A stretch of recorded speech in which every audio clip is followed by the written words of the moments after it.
Hey everyone, welcome to this week's edition of Title Scoop. So this week we're going to talk about gift deeds. It's been a topic that's actually come up a few times recently, so I thought it'd be a good topic to review.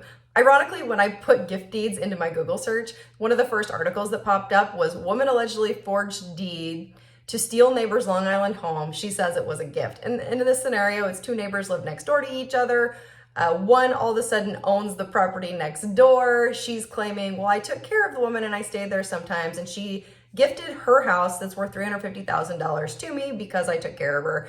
Obviously, the woman who owns the property or says she owns the property never did this, and now they're in litigation to determine who owns the property.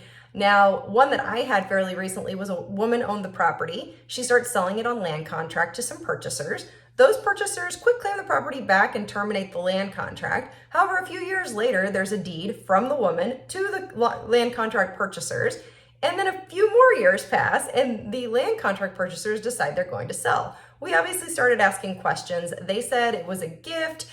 When we asked where the woman was, they said they didn't really know. Obviously, we have a lot of red flags going up. But eventually we got to a comfort level where once we could find the woman who gifted this property, we requested essentially a verification and affidavit of the information, and we were able to insure it.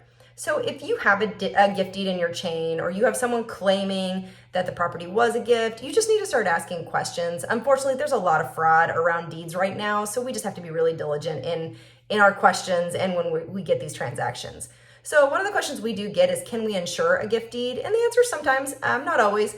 If all the circumstances are in line, everything's normal, there's proper warranties in that deed, a lot of times we're going to be able to do that. These scenarios are going to be interfamily, or you might see where someone is deeding property to their church or to a charity, in which case, again, we may be able to insure them. We just need to make sure we have all the information.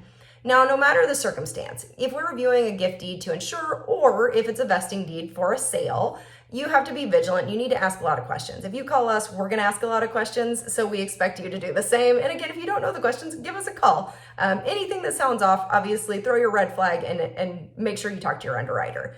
So some red flags that might appear that are not questions might be in your search. So you might see that there are judgments or liens that were filed either right before or right after that gift deed. That's usually a red flag that we want to look at. Was there a mortgage filed, especially by a hard money lender, right after that deed? That could be a red flag that we need to look at.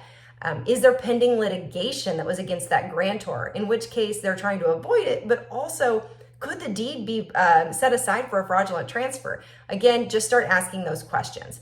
Now, you're going to take exception to any judgments or liens against that grantor that were filed prior to the gift deed. We do have language, and I have an example here. It's something like the conveyance from A to B, dated, blah, blah, blah, recorded, appears to have been for no or nominal considerations, and then the following judgments appear against the grantor. And those judgments must be disposed of before or satisfied so that we can close the deal. Again, we're just going to make sure we take exception to it and take care of it at closing. And again, they're probably going to start asking questions. Because we don't know how a gift deed is going to affect the gift taxes, federal or state, you want to make an exception for that as well. And that could say any lien for federal or state gift taxes by reason of the transfer from A to B. Now, if you're insuring that gift deed, you can either use the fair market value. A lot of times that's going to be from an appraisal, but if they're providing something else, call your underwriter so that we can approve that if it's something other than an approved appraisal.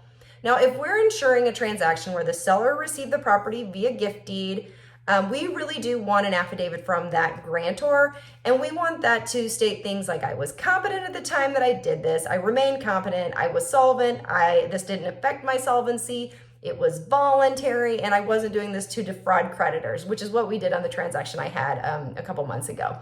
Now, really the moral of the story here is gift deeds, or any deeds that have nominal or no consideration, are really a cause for concern, and really you should start asking your fraud questions. They may not be fraud. Throw those red flags up, ask the questions, get comfortable, and if you're not sure, call your underwriter. So with that, we're going to call it a week. If you have questions, let me know. Otherwise, we'll see you next week.